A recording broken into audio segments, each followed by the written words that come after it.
And we're very delighted to have joined by Pato Lorente, for joining us from Belgium, who is the founder of the group called Tango 02. Do I have that right, Pato? Well, in English, yes, but we pronounce it in Spanish, man. It's Tango 02. Tango 02. And Yeah. tell us a little bit about that ensemble.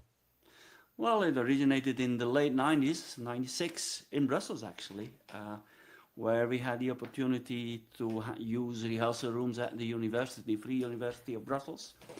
And from there it all started. We started out as a sextet and had piano, double bass, violin, bandoneon, obviously, but also flute and guitar.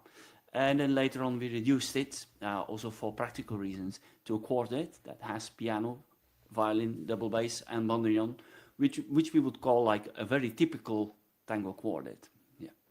Yes, and the performance that you gave at Carnegie included that ensemble, but of course there was a dancer, two dancers. Yes, Like- that's right. Because Tango 02, right from the onset, really gave itself as a mission to play music for dancers. Even if it's new music that we compose ourselves or other new music that we find in Argentina, one of the main criteria is that it should be danceable. Not all, but much of the stuff we do should be danceable. And therefore, we found it very important and interesting to also show that what we do that can be used in live dancing on the stage.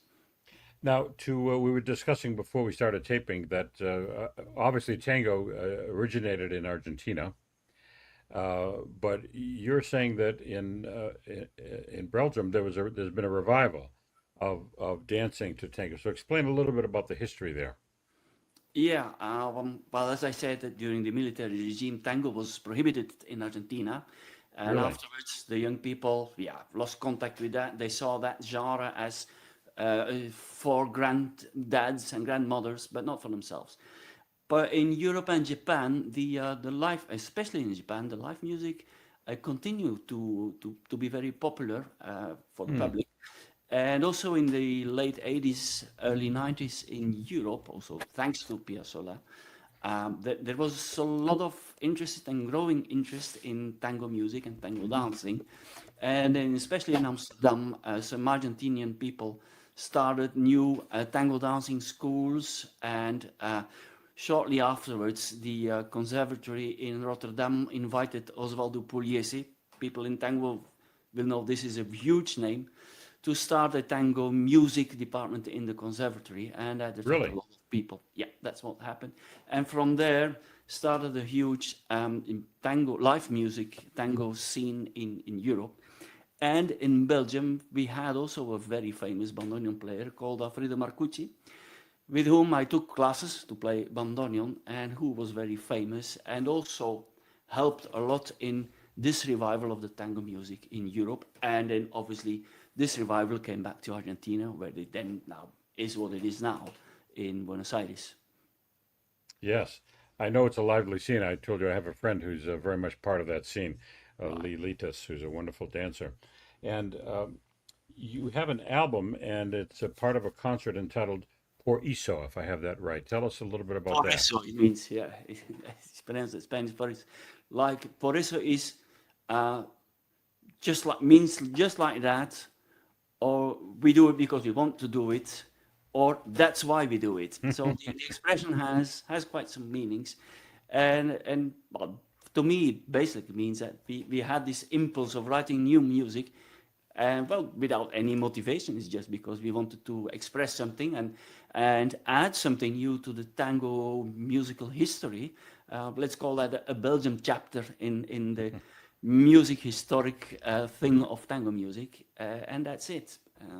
So it's all own compositions that I share with our former pianist Catherine Smet and myself. And yeah, we presented that album in Brussels in 2022.